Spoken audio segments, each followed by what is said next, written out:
On the morrow of that Monday, Anshaw being still unable to follow his ordinary employments and therefore remaining about the house, I speedily found it would be impracticable to retain my charge beside me as heretofore. She got downstairs before me and out into the garden where she had seen her cousin performing some easy work, and when I went to bid them come to breakfast, I saw she had persuaded him to clear a large space of ground from currant and gooseberry bushes, and they were busy planning together an importation of plants from the Grange. I was terrified at the devastation which had been accomplished in a brief half-hour. The black currant trees were the apple of Joseph's eye, and she had just fixed her choice of a flower bed in the midst of them. "There! That will be all shown to the master," I exclaimed. "The minute it is discovered. And what excuse have you to offer for taking such liberties with the garden? We shall have a fine explosion on the head of it, see if we don't. Mr. Hatton, I wonder you should have no more wit than to go and make that mess at her bidding." "I had forgotten they were Joseph's," answered Anshaw, rather puzzled. "But I'll tell him I did it. We always ate our meals with Mr. Heathcliff. I held the mistress's post in making tea and carving, so I was indispensable at table. Catherine usually sat by me, but today she stole nearer to Hatton, and I presently saw she would have no more discretion in her friendship than she had in her hostility. Now, mind you don't talk with and notice your cousin too much," were my whispered instructions as we entered the room. "It will certainly annoy Mr. Heathcliff, and he'll be mad at you both." "I'm not going to," she answered. The minute after, she had sidled to him and was sticking primroses in his plate of porridge. He dared not speak to her there, he dared hardly look, and yet she went on teasing till he was twice on the point of being provoked to laugh. I frowned, and then she glanced towards the master, whose mind was occupied on other subjects than his company, as his countenance evinced, and she grew serious for an instant, scrutinizing him with deep gravity. Afterwards she turned and recommenced her nonsense. At last Hatton uttered a smothered laugh. Mr. Heathcliff started. His eye rapidly surveyed our faces. Catherine met it with her accustomed look of nervousness and yet defiance, which he abode. "It is well you're out of my reach," he exclaimed. "What fiend possesses you to stare back at me continually with those infernal eyes?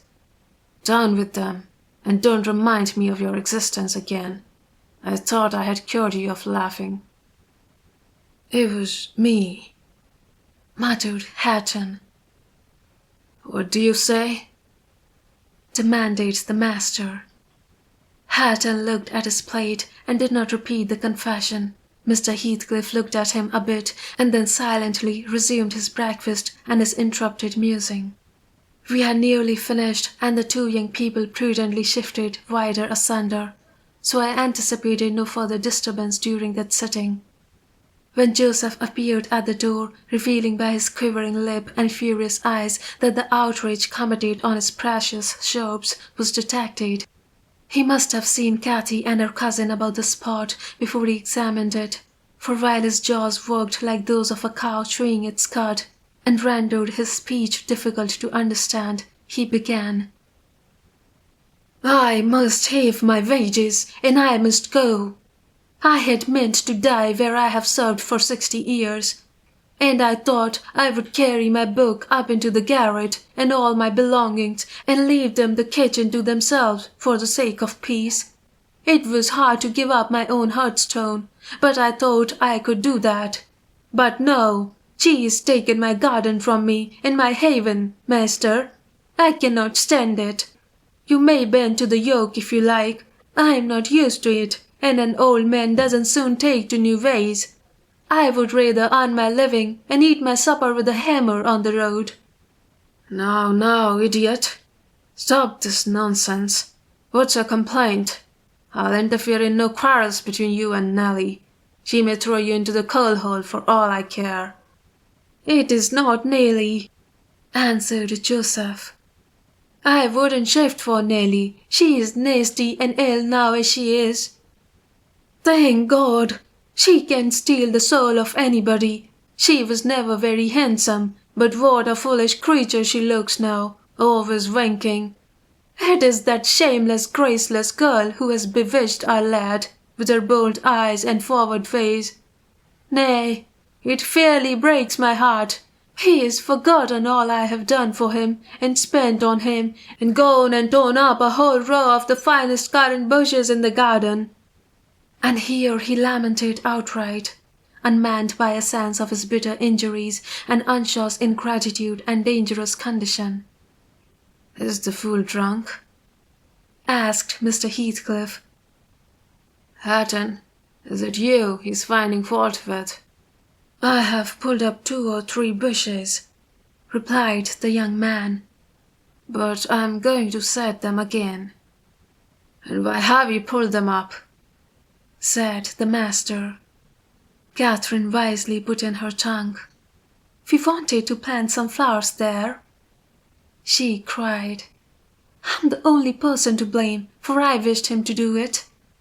"And who the devil gave you leave to touch a stick about the place?" demanded her father-in-law, much surprised. "And who ordered you to obey her?" he added, turning to Hatton. The latter was speechless. His cousin replied, "You shouldn't grudge a few yards of earth for me to ornament, when you have taken all my land." "Your land, insolent slut? You never had any," said Heathcliff. "And my money," she continued, returning his angry glare and meantime biting a piece of crust, the remnant of her breakfast. "Silence!" he exclaimed. "Get done and be gone." "And Hatton's land and his money," pursued the reckless thing. "Hatton and I are friends now, and I tell him all about you." The master seemed confounded a moment. He grew pale and rose up, eyeing her all the while with an expression of mortal hate. "If you strike me, Hatton will strike you," she said, "so you may as well sit down." "If Hatton does not turn you out of the room, I'll strike him to hell," thundered Heathcliff. "Damnable witch! Dare you pretend to rouse him against me? Off with her! Do you hear? Fling her into the kitchen. I'll kill her, Alan Dean, if you let her come into my sight again." Hatton tried under his breath to persuade her to go. "Take her away," he cried savagely. "Are you staying to talk?" And he approached to execute his own command. "He will not obey you, wicked man, any more," said Catherine, "and he will soon detest you as much as I do." "I will not hear you speak so to him. I've done." "But you won't let him strike me," she cried. "Come then," he whispered earnestly. It was too late. Heathcliff had caught hold of her. "Now, you go," he said to Anshaw. "Accursed witch, this time she has provoked me when I could not bear it, and I'll make her repent it forever." He had his hand in her hair. Hatton attempted to release her locks, entreating him not to hurt her that once. Heathcliff's black eyes flashed. He seemed ready to tear Catherine in pieces, and I was just walked up to risk coming to the rescue when of a sudden his fingers relaxed. He shifted his grasp from her head to her arm and gazed intently in her face. Then he drew his hand over his eyes, stood a moment to collect himself apparently, and turning anew to Catherine, said with assumed calmness, "You must learn to avoid putting me in a passion, or I shall really murder you some time. Go with Mrs. Dean and keep with her, and confine your insolence to her ears. As to Hatton Anshaw, if I see him listen to you, I'll send him seeking his bread where he can get it. Your love will make him an outcast and a beggar. Nelly, take her, and leave me, all of you, leave me." I led my young lady out. She was too glad of her escape to resist.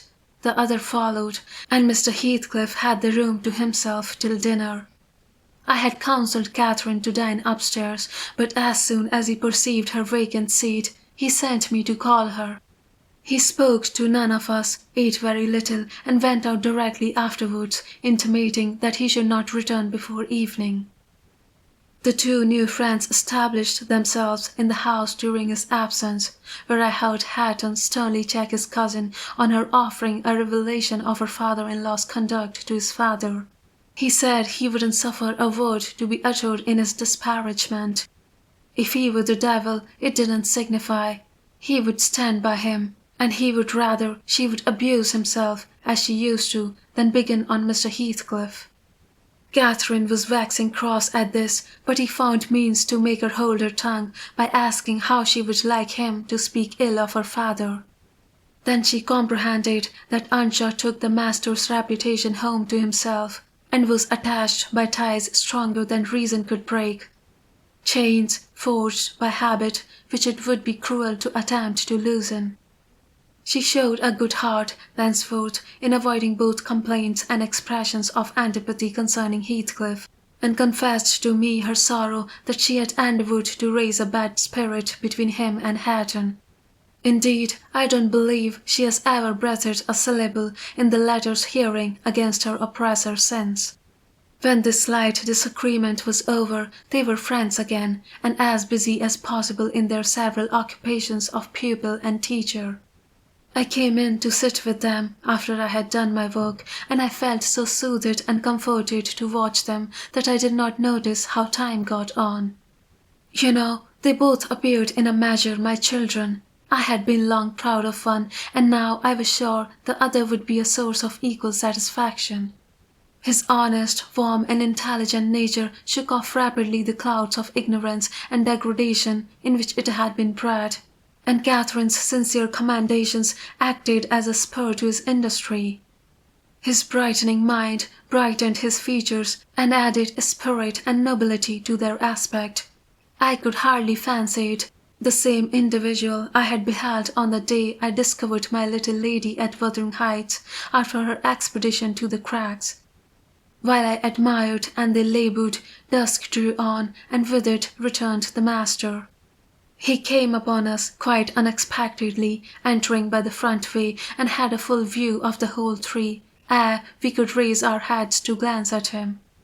Well, I reflected, there was never a pleasanter or more harmless sight, and it will be a burning shame to scold them. The red firelight glowed on their two bonny heads, and revealed their faces animated with the eager interest of children. For though he was 23 and she 18, each had so much novelty to feel and learn, that neither experienced nor evinced the sentiments of sober disenchanted maturity. They lifted their eyes together to encounter Mr. Heathcliff. Perhaps you have never remarked that their eyes are precisely similar, and they are those of Catherine Earnshaw. The present Catherine has no other likeness to her except a breadth of forehead and certain arc of the nostril that makes her appear rather haughty, whether she will or not. With Hatton the resemblance is carried farther. It is singular at all times, then it was particularly striking because his senses were alert and his mental faculties vacant to unwonted activity. I suppose this resemblance disarmed Mr. Heathcliff. He walked to the hearth in evident agitation, but it quickly subsided as he looked at the young man, or I should say altered its character, for it was there yet. He took the book from his hand and glanced at the open page, then returned it without any observation, merely signing Catherine away. Her companion lingered very little behind her, and I was about to depart also, but he bid me sit still. "It is a poor conclusion, is it not?" he observed, having brooded a while on the scene he had just witnessed. "An absurd termination to my violent exertions. I get levers and mattocks to demolish the two houses, and train myself to be capable of working like Hercules, and when everything is ready and in my power, I find the will to lift a slate off either roof has vanished. My old enemies have not beaten me. Now would be the precise time to revenge myself on their representatives. I could do it, and none could hinder me. But where is the use? I don't care for striking. I can take the trouble to raise my hand. That sounds as if I had been laboring the whole time only to exhibit a fine trait of magnanimity. It is far from being the case. I have lost the faculty of enjoying their destruction, and am too idle to destroy for nothing. Nellie, there's a strange change approaching. I am in its shadow at present. I take so little interest in my daily life that I hardly remember to eat and drink. Those two who have left the room are the only objects which retain a distinct material appearance to me, and that appearance causes me pain, amounting to agony. About her I won't speak, and I don't desire to think, but I honestly wish she were invisible. Her presence invokes only maddening sensations. He moves me differently, and yet if I could do it without seeming insane, I would never see him again. You will perhaps think me rather inclined to become so," he added, making an effort to smile. "If I try to describe the thousand forms and past associations and ideas he awakens or embodies. But you'll not talk of what I tell you, and my mind is so eternally secluded in itself, it is tempting at last to turn it out to another. 5 minutes ago, Hatton seemed a personification of my youth, not a human being. I felt to him in such a variety of ways that it would have been impossible to have accosted him rationally. In the first place, his startling likeness to Catherine connected him fearfully with her. That, however, which you may suppose the most potent to arrest my imagination, is actually the least. For what is not connected with her to me, and what does not recall her?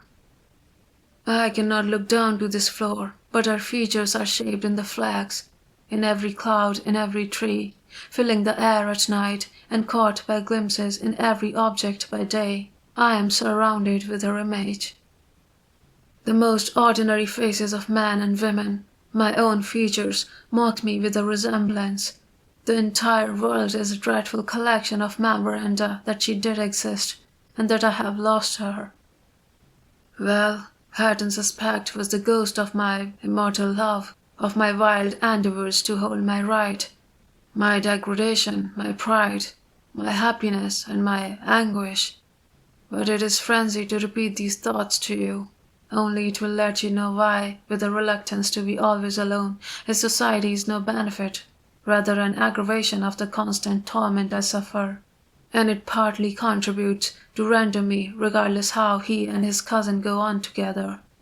I can give them no attention any more." "But what do you mean by a change, Mr. Heathcliff?" I said, alarmed at his manner, though he was neither in danger of losing his senses nor dying, according to my judgment. He was quite strong and healthy, and as to his reason, from childhood he had a delight in dwelling on dark things and entertaining odd fancies. He might have had a monomania on the subject of his departed idol, but on every other point his wits were as sound as mine. "I shall not know that till it comes," he said. "I'm only half conscious of it now." "You have no feeling of illness, have you?" I asked. "No, Nellie, I have not," he answered. "Then you're not afraid of death?" I pursued. "Afraid? No," he replied. "I have neither a fear, nor a presentiment, nor a hope of death. Why should I? With my hard constitution and temperate mode of living and unparalleled occupations, I ought to, and probably shall, remain above ground till there is scarcely a black hair on my head. And yet I cannot continue in this condition. I have to remind myself to breathe, almost to remind my heart to beat, and it is like bending back a stiff spring. It is by compulsion that I do the slightest act not prompted by one thought, and by compulsion that I notice anything alive or dead which is not associated with one universal idea. I have a single wish, and my whole being and faculties are yearning to attain it. They have yearned towards it so long, and so unwaveringly, that I am convinced it will be reached, and soon, because it has devoured my existence. I am swallowed up in the anticipation of its fulfillment. My confessions have not relieved me, but they may account for some otherwise unaccountable phases of humor which I show. Oh God, it is a long fight. I wish it were over." He began to pace the room, muttering terrible things to himself, till I was inclined to believe, as he said Joseph did, that conscience had turned his heart to an earthly hell. I wondered greatly how it would end. Though he seldom before had revealed this state of mind, even by looks, it was his habitual mood, I had no doubt. He asserted it himself, but not a soul from his journal bearing would have conjectured the fact. "You did not, when you saw him, Mr. Lockwood, and at the period of which I speak, he was just the same as then, only fonder of continued solitude, and perhaps still more laconic in company."